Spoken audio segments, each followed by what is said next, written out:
Olá, estamos juntos novamente aqui no canal Universos Teológico e Missionário. Para mim é um prazer muito grande tê-los sempre conosco.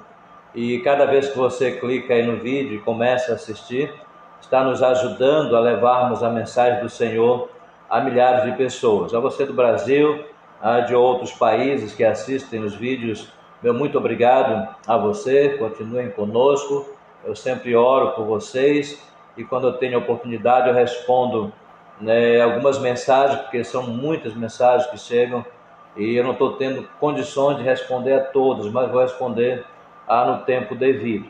Você que ainda não é inscrito no canal, se quiser participar conosco, se inscreva, dê o seu like ou seu dislike, aperte no sino, que é muito importante para nós, para que você receba notificações de novos vídeos, de material que estamos sempre postando aqui no canal. Receba aí o nosso abraço e que Deus te abençoe grandemente. A partir de hoje eu vou estar preparando uma série de vídeos, com estudos específicos sobre maturidade cristã. Nós estamos vivendo em um mundo, de acordo com a palavra em Efésios, que jaz no maligno. E a igreja, ela existe para ser diferença, ou fazer diferença no mundo como sal e como luz. No entanto, é necessário que o discípulo do Senhor Jesus, que os cristãos realmente conheçam, a Bíblia Sagrada, conheçam as verdades que estão na Bíblia Sagrada. Por isso é importante que no início dessa série de estudos nós comecemos estudando a própria Bíblia, que é a nossa regra de fé e conduta escrita por 40 homens em tempo e épocas diferentes, com a cultura diferente, mas todos inspirados pelo nosso eterno e bondoso Deus, que é o Criador de todas as coisas. Então, o discípulo e o estudo da Bíblia Sagrada, Maturidade Cristã, é um livro muito interessante que nós temos, que nós estudamos nas igrejas e que nos ajudam, nos auxiliam bastante aqui. Esse livrinho, Maturidade Cristã, se você puder adquirir aí nas livrarias ou mandar pedir à Convenção Batista Brasileira, fique à vontade. Esse livro aqui, Maturidade Cristã, que é o livro que vamos estar estudando, e tudo que tem nele aqui, é da Bíblia Sagrada, ok? Então vamos lá, na primeira lição desta série de vídeos é o discípulo e o estudo da Bíblia Sagrada. Aí você tem que ter uma caneta, um papel, anotando, ou até repetir o vídeo várias vezes se você achar melhor desse jeito. Nesse estudo nós vamos basear todo ele no Salmo 119, versículo 18. Você pode abrir a sua Bíblia e ler em casa com calma e meditar nele também. Ao final desse estudo, desta lição, você deverá ser capaz de, preste atenção, ao final deste estudo, você deverá ser capaz de adquirir para a sua vida conhecimento prático da palavra de Deus. 2. Estudar sistematicamente e sozinho a palavra de Deus, separando diariamente um tempo para a sua leitura e meditação. Isso aqui é muito, mas muito importante. O homem espiritual, o cristão, precisa se alimentar das verdades bíblicas.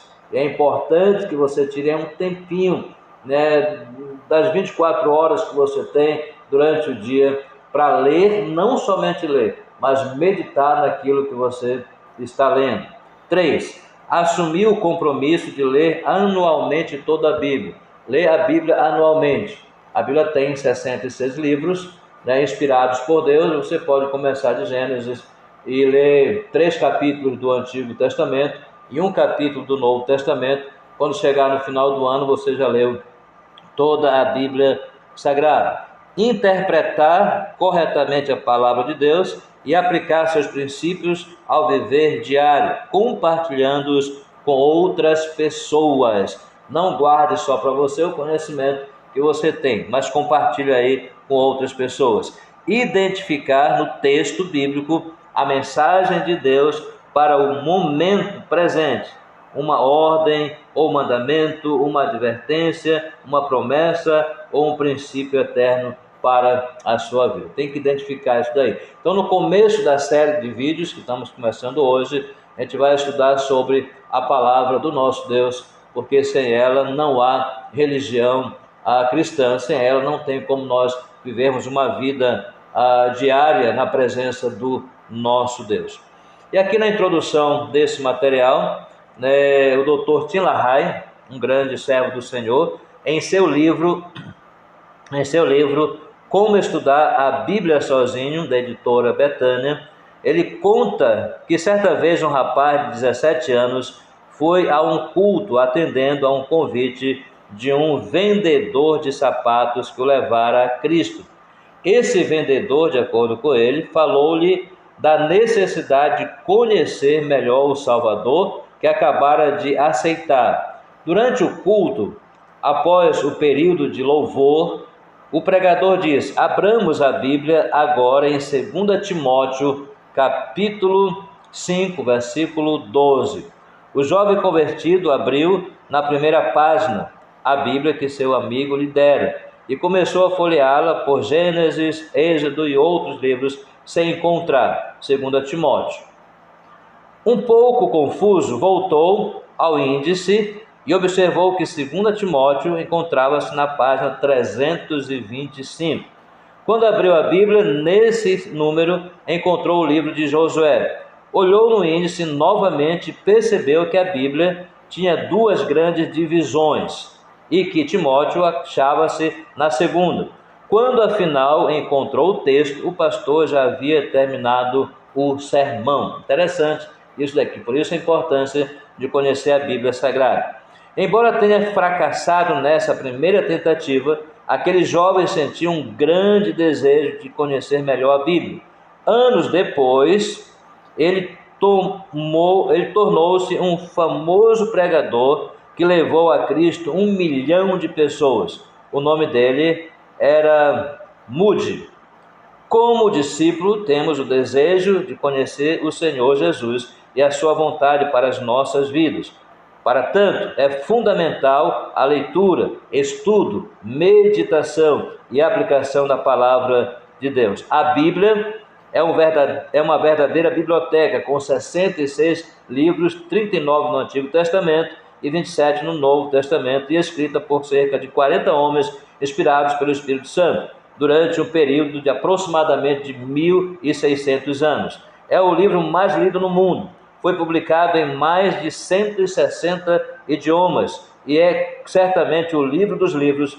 Para o discípulo de Jesus Cristo, a palavra de Deus reverte-se de especial interesse, pois é a sua relação com ela que determinará o sucesso ou o fracasso na vida cristã. Na Bíblia, o discípulo é confrontado com a vontade de Deus para a sua vida, demonstrada na atualidade de seus ensinos e nos princípios eternos que Deus revelou através dela. A Bíblia é, pois, fonte de inspiração para o discípulo, a bússola que orienta a vida, a revelação escrita de Deus.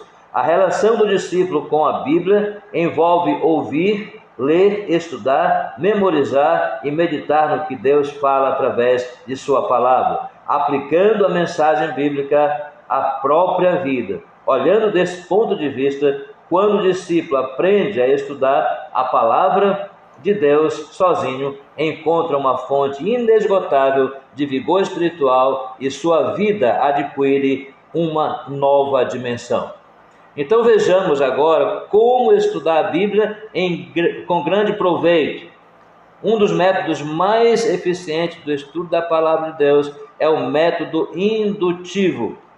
A Junta de Missões Nacionais da Convenção Batista Brasileira tem desenvolvido os estudos bíblicos indutivos para os núcleos de estudos bíblicos NEBs, porque estudar a Bíblia dessa maneira é a garantia de ter-se um meio prático e sistemático para buscar alimento espiritual na palavra de Deus diariamente. O estudo bíblico indutivo contém 3 partes e vamos começar a estudar então essas 3 partes muito importantes. Não deixe de assistir o vídeo, continue assistindo o vídeo, faça esse estudo juntamente comigo, Maturidade Cristã. No final dele você vai ver que melhorou muito o seu condicionamento espiritual, né? O homem espiritual que habita em você, né, vai crescer e vai te trazer paz, né, convicção, maturidade, que vai fazer você ultrapassar as barreiras e as dificuldades. Vamos às observações dos fatos. É um ponto fundamental para que você comece a conhecer a Bíblia, a interpretar a Bíblia Sagrada, ok? Observação dos fatos, nunca esqueça disso. E observação dos fatos é uma ordem lógica para que você entenda a Bíblia. No estudo bíblico, a leitura atenciosa do texto é fundamental. Quanto mais cuidadosa for a leitura, mais proveitosa será a compreensão do texto bíblico. Algumas questões nos ajudarão a distinguir o que é de fato importante. Primeiro, quem são os personagens da narrativa? Se você pegar um texto bíblico ou até um livro inteiro, é importante, como eu falei, você ter um livro, um caderno próximo a você, um lápis ou uma caneta. É melhor o lápis, porque você pode apagar depois. Depois que você fizer toda a leitura, né, você vai ver que encontrou alguns nomes, alguns personagens. Você vai colocando o nome dos personagens lá no seu caderno para você saber quem são eles, né, em que época eles viveram. Então, quem são os personagens da narrativa? 2. O que aconteceu? Nesse o que aconteceu, é importante você ler algumas vezes, para saber a história que está sendo narrada pelo escritor inspirado por Deus.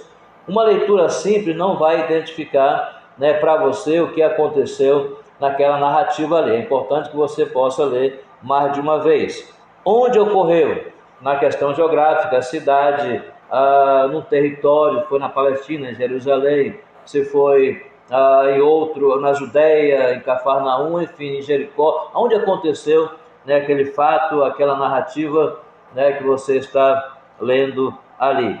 Quando ocorreu? Época. A data é importante, porque através da data você vai saber, né, quem viveu na época, que cidade estava dominando, que rei, que imperador, que governador, né, que famílias. Então é importante você procurar descobrir a data que foi escrito aquele texto ali, quando ocorreu, por que ocorreu, né, qual foi o objetivo, qual foi a razão que ocorreu aquele fato e como ocorreu. Aí vem, né, o contar da história, os detalhes da história, como aconteceu, como ocorreu aquela situação ali.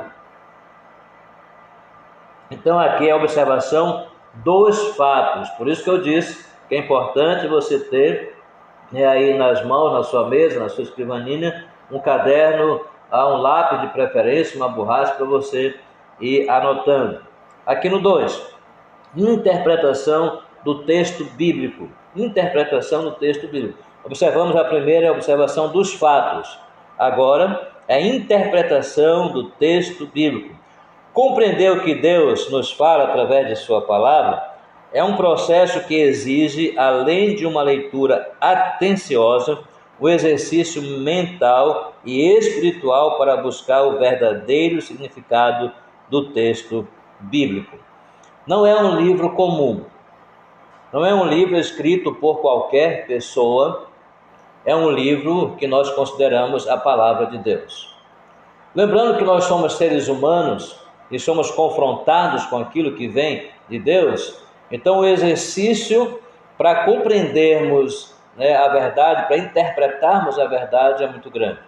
O exercício mental, né, o exercício espiritual, é importante que você ore antes de ler a Bíblia Sagrada, antes de começar a estudar a Bíblia Sagrada, pedir de Deus orientação, sabedoria para a compreensão daquele texto ali, porque é um livro espiritual e você não vai conseguir compreender se você não buscar em Deus. É um exercício mental e espiritual para a busca verdadeira do significado do texto bíblico. A Bíblia é um livro extraordinário, porque a sua mensagem tem relevância para os nossos dias, ou seja, a Bíblia não é ultrapassada. Se você ler e compreendê-la, você vai ver, parece que foi escrita esses dias, porque o que está acontecendo hoje está narrado na Bíblia Sagrada.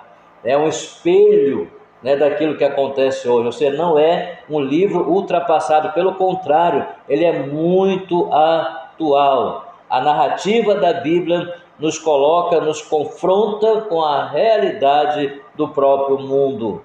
Então nós temos que tê-la em maior estima na nossa vida.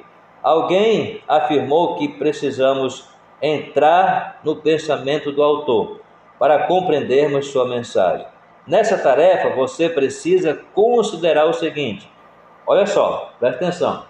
Nessa tarefa de compreender a Bíblia, você precisa considerar o seguinte: quem escreveu o livro, quem escreveu, inspirado por Deus, é lógico, quando o escreveu, para quem o escreveu, em que circunstâncias o escreveu, de onde o escreveu, quais eram os costumes da época.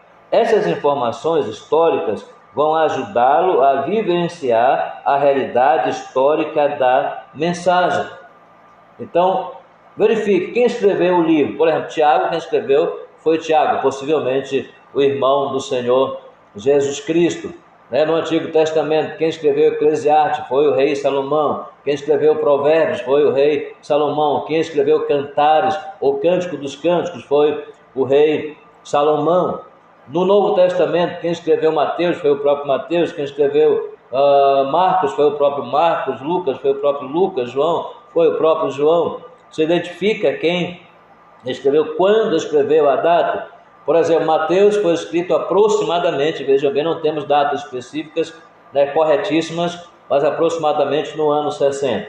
E assim vai todos os outros livros. Então é importante você identificar quem escreveu, quando escreveu, para quem o escreveu, em que circunstâncias o escreveu. Por exemplo, o Novo Testamento, todo ele foi escrito no primeiro século, numa época de perseguição contra a igreja. Os imperadores Nero, Domiciano, Vespasiano perseguiram muito a igreja, e a igreja foi dispersa. E é nesse período que o Novo Testamento ele é construído, escrito pelo apóstolo do Senhor Jesus Cristo, em meio à grande perseguição. Ok? Então é importante você observar essas questões para que você compreenda então a Bíblia Sagrada. Outras questões podem ajudá-lo na compreensão das verdades bíblicas.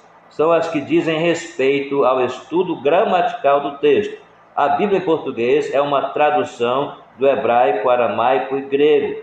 Essas foram as línguas nas quais foram escritos o Antigo e o Novo Testamento. Então vejam bem, do Antigo Testamento, que foi escrito em hebraico, Novo em grego e parte do Antigo Testamento em aramaico, há situações na época, na cultura, linguagem na cultura, que você não encontra na nossa língua, em português. Então, quem traduziu, procurou se aproximar o máximo possível para que nós compreendêssemos a mensagem que foi transmitida por Deus e escrita por homens do Antigo Testamento, bem como do Novo Testamento também. Por isso a questão de você conhecer a cultura, os costumes da própria época. Mas a Bíblia, no seu conteúdo, ela é inerrante. Ela não tem erros e não produz erros. Ela não tem erros e não produz erros. Mas é importante você conhecer a questão gramatical. E quando você for ler a Bíblia, observe as pontuações. Não emendem frases, que você pode mudar o conteúdo da Bíblia Sagrada. É importante você ler com calma, observando as vírgulas, os pontos de continuação, finais, exclamações, e todos os outros pontos. Então, foi escrito em hebraico, aramaico e grego, a Bíblia Sagrada. É importante você saber desses fatos. Não foi inspirado em português, ela foi traduzida para o português, bem como para outros idiomas. Para o português foi traduzido dos originais por João Ferreira de Almeida. E o Novo Testamento também é escrito em grego. No processo de tradução, nem sempre se encontra uma palavra que expresse todo o significado da palavra no original. Portanto, é importante observar o sentido original da palavra, pois isso pode esclarecer muita coisa. O aspecto literário também precisa ser considerado. Não podemos interpretar da mesma forma uma poesia, uma parábola ou uma alegoria. Há vários gêneros de literatura na Bíblia. Cada autor inspirado por Deus tinha o seu próprio modo de comunicar-se ou de se comunicar. Ao buscar o significado do texto bíblico, devemos ter sempre em mente o fato de que a Bíblia não é um livro como outro qualquer. É inspirado pelo Espírito Santo de Deus. 2 Pedro, capítulo 1, versículo 20 e versículo 21 fala que toda a Escritura é inspirada por Deus. E é Ele mesmo quem nos capacita a entendê-la. João 16, versículo 13. Da mesma forma, qualquer texto bíblico deve ser compreendido à luz do seu contexto. À luz do seu contexto, pode ser compreendido à luz do seu contexto. Aquilo que vem em cima do texto que você leu, embaixo do texto que você acabou de ler. E a própria Bíblia oferece subsídios para isso. O Novo Testamento é a chave para a interpretação do Antigo Testamento. O Novo Testamento é a chave para a interpretação do Antigo Testamento e vice-versa. É importante que você tenha em mão, na medida do possível, um bom comentário, um bom dicionário bíblico e uma boa chave bíblica. São ferramentas extras que podem fornecer preciosas informações para a compreensão do texto sagrado. Depois de uma leitura atenciosa e de uma interpretação correta, o discípulo deverá aplicar a palavra de Deus à sua própria vida. Se você não tem condições de comprar uma chave bíblica, um dicionário bíblico, é só puxar aí na internet que você vai encontrar vários materiais que podem te ajudar, podem te auxiliar nessa questão. E depois que você conhece a Bíblia, qual é o objetivo de você conhecer? Primeiro, você deve aplicar na sua Bíblia, na sua vida. Você deve viver aquilo que você estudou, aquele conhecimento que você adquiriu ali pelo estudo que você está fazendo. Então, a aplicação na vida vai fazer você mudar muito seu comportamento, a sua visão, o seu próprio interior. Tá? Então, estude a Bíblia Sagrada. 3. Aplicação. Ao aplicar o que entender ser a mensagem de Deus para a sua vida, você deve considerar as seguintes questões. Qual é a mensagem de Deus para a minha vida hoje? Ok? Para cada situação de sua vida, Deus tem uma mensagem específica. Procure descobri-la de coração aberto através do seu estudo da palavra de Deus. 2. Há alguns mandamentos que eu preciso obedecer. Observe se no estudo que você fez tem algum mandamento, alguma ordem que você precisa obedecer. 3. Há alguma promessa de que eu deva tomar posse? Promessa de Deus. Sabemos que Deus não mente, Ele não é um para que minta, nem filho do homem para que se arrependa. Então deve ter alguma promessa para você especificamente. Analise, verifique, anote no seu caderninho, tudo isso, e busque em Deus, para que Deus cumpra na sua vida aquela promessa que é para você, e nós sabemos que há sim, sem dúvida alguma. Existe alguma advertência a observar? Também observe isso na leitura, no estudo que você fez. Há alguma advertência que eu precise observar? Aquilo que eu estou fazendo de errado, Deus está dizendo, olha, não faz isso. Então analise isso daí. Eu sou um mentiroso, eu tenho que deixar de mentir, porque a Bíblia fala sobre isso. Eu estou fazendo isso de errado, então eu tenho que deixar de fazer, porque a Bíblia está me ensinando isso no estudo que eu fiz. Então há alguma advertência que eu preciso observar? 5. Há algum princípio eterno para a minha vida? A Bíblia fala assim, quem crê tem a vida eterna. Quem crê, ainda que morra, viverá. As promessas eternas são muitas. A vida eterna, que muitos têm dúvida, pessoas não sabem para onde vai após a morte. Isso a gente vai estudar lá na frente, nesse mesmo estudo de maturidade cristã, que é muito interessante. Então hoje estamos concluindo a primeira lição, o discípulo e o estudo da Bíblia Sagrada. Trouxe para vocês hoje o caminho, a forma como você deve compreender melhor a Bíblia e aplicar na sua vida, ok? Então, compartilhe esse vídeo, diga, ó, está começando aqui, nesse vídeo aqui, uma série de estudos sobre maturidade cristã. Participem conosco, né? Dê o seu like, faça o seu comentário aí embaixo, diga o que precisamos melhorar aqui no canal. Vamos estar melhorando por sua causa e porque queremos levar o estudo da palavra mais longe. Então que Deus te abençoe, um abraço muito forte a todos vocês e deixe eu terminar orando com todos. Senhor nosso Deus, nosso Pai, estamos iniciando uma série de estudos bíblicos. Ajuda para que as pessoas que vão ver este vídeo possam compreender e colocar em prática em suas vidas. Dá saúde a todos e paz no coração. Assim oramos em nome de Jesus. Amém. Um abraço muito forte, que Deus os abençoe.